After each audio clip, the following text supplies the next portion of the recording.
আসসালামু আলাইকুম রহমতুল্লাহি ওয়া বারাকাতুহু। জি, আমি ডাক্তার মীর শহীদুল ইসলাম। আমার চেম্বার তথা ঐতিহ্যবাহী শেখঘাট সিলেট থেকে আপনাদের মাঝে সংযুক্ত হয়েছি। সিলেট থেকে সংযুক্ত হয়ে প্রতিনিয়তই গুরুত্বপূর্ণ ভিডিও আপলোড করে থাকি। এই মুহূর্তেও গুরুত্বপূর্ণ একটা ভিডিও আপলোড করতে যাচ্ছি। জি দর্শক শ্রোতা, আশা করি মহান রব্বুল আলামিন আপনাদেরকে ভালো রেখেছেন। ওই মহান রব্বুল আলামিন আমাকেও ভালো রেখেছেন বিদায় আপনাদের সম্মুখে এসে চিকিৎসা বিজ্ঞানের দু চারটা কথা বলার স্কোপ পাচ্ছি। জি দর্শক শ্রোতা, আলোচনা করব ব্রেনের একটা সমস্যা নিয়ে। ব্রেনের গুরুত্বপূর্ণ একটা সমস্যা নিয়ে আলোচনা করব, যেটাকে আমরা চিকিৎসা বিজ্ঞানের ভাষায় বলি সেরিব্রাল অ্যাট্রোপি। মানে সেরিব্রাল অ্যাট্রোপিটা কি, এটা বলতে আমরা কি বুঝি, এটা কোথায় হয়, কী কারণে হয়, এই বিষয়ে আমি একটু আলোচনা করব। যে দর্শক শ্রোতা, সেরিব্রাল কথাটার অর্থই ব্রেন। আমি আপনাদের বোঝানোর সুবিধার্থে আবার বলছি, সেরিব্রাল কথাটার অর্থই ব্রেন বা মস্তিষ্ক। আর অ্যাট্রোপি কথাটার অর্থ সংকুচিত হয়ে যাওয়া, মরে যাওয়া, ছোট হয়ে যাওয়া, দুর্বল হয়ে যাওয়া। ডিকশনারিতে আমরা এরকমের দেখতে পাই। তবে সাধারণত আমরা মেডিকেলের ভাষায় এটাকে বাংলায় বলি সংকুচিত হয়ে যাওয়া বা ব্রেন ছোট হয়ে যাওয়া, ব্রেনের কিছু সেল ড্যামেজ হয়ে যাওয়া, এটা আমরা বলে থাকি। এখন এটা কেন হচ্ছে, এই সমস্যাটা কেন হচ্ছে, এটা যে সমস্ত রোগের কারণে হচ্ছে, এই কারণগুলো না বললেই নয়। যারা দীর্ঘদিন হাইপার লিপিডিমিয়ায় ভুগছেন, তাদের ক্ষেত্রে কিন্তু এরকম একটা হওয়ার চান্স আছে। যারা দীর্ঘদিন হাইপার লিপিডিমিয়ায় ভুগছেন, তাদের ক্ষেত্রে কিন্তু এরকম একটা সমস্যা হচ্ছে, সেরিব্রাল অ্যাট্রোফি। এটা হচ্ছে।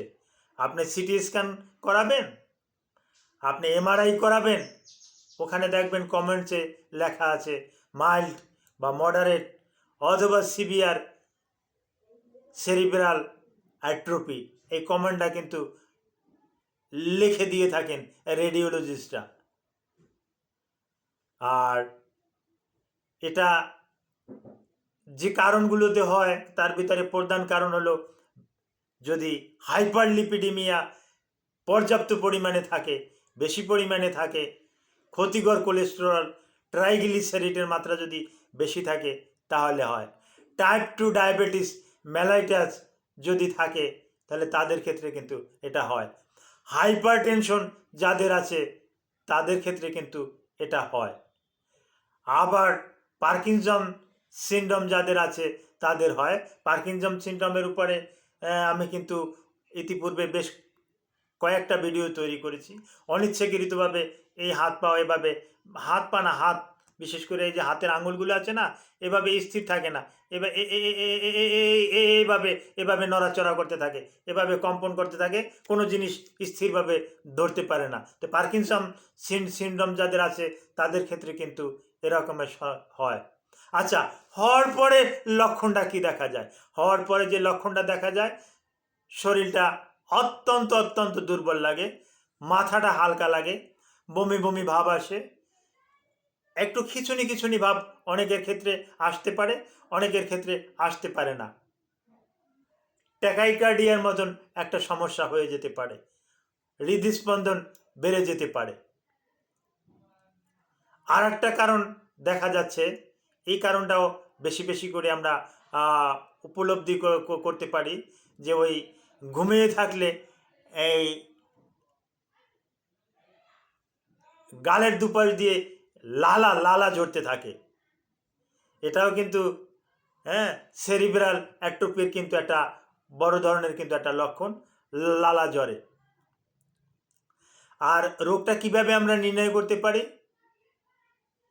কিভাবে রোগটা আমরা নির্ণয় করতে পারি? রোগটা নির্ণয় করতে পারি সিটি স্ক্যান এবং এমআরআই এর মাধ্যমে। এই রোগটাকে কিন্তু আমরা নির্ণয় করতে পারি। এর চিকিৎসা কি আছে? হ্যাঁ, এর একসময় চিকিৎসা ছিল না, এখন এর ভালো চিকিৎসা আছে। প্রথমত আপনাকে একজন নিউরোমেডিসিনের একজন ডক্টরকে দেখাতে হবে। উনি ভালো করে চিন্তা ভাবনা করে উনি কিছু মেডিসিন দেবে এবং উনি অ্যাডভাইস করবেন যে এর ফিজিওথেরাপি আছে। আর ফিজিওথেরাপি হলো এর অতি উত্তম চিকিৎসা। আপনি যদি ওই রিহ্যাবিলিটেশনে চলে যান, তাহলে কিন্তু তারা কিন্তু আপনাকে পুনর্বাসনের কিন্তু চেষ্টা চালাবে এবং এখানে কিন্তু সাকসেস রেটও কিন্তু ভালো। তবে পুরানো যদি হয়ে থাকে, বিশেষ করে যাদের বারবার স্ট্রোকের কারণে এই সমস্যাটা হয়, সেরিব্রাল অ্যাট্রোফি, বারবার স্ট্রোকের কারণে যাদের হয়, তারপর আসে এনকেফালাইটিস নামে একটা রোগ আছে, এনকেফালাইটিসের কারণে যাদের হয়, মেনিনজাইটিসের ফলে যাদের এই সেরিব্রাল অ্যাট্রোফি হয়, হ্যাঁ, তাদের ক্ষেত্রে কিন্তু এটা সারতে অনেকটা সময় লাগে। সেক্ষেত্রে নিউরোলজিক্যাল বিভাগের একজন ভালো মানের একজন চিকিৎসক আপনাকে একটা গাইডলাইন দেবে। ওই গাইডলাইনটা যদি আপনি মেনে চলেন, তাহলে অনেক অংশে উপকৃত হবেন। আশা করি আপনাদেরকে আমি ওই সেরিব্রাল অ্যাট্রোফি সম্পর্কে সামান্য হলেও একটা ধারণা দিতে পেরেছি। Thank you all.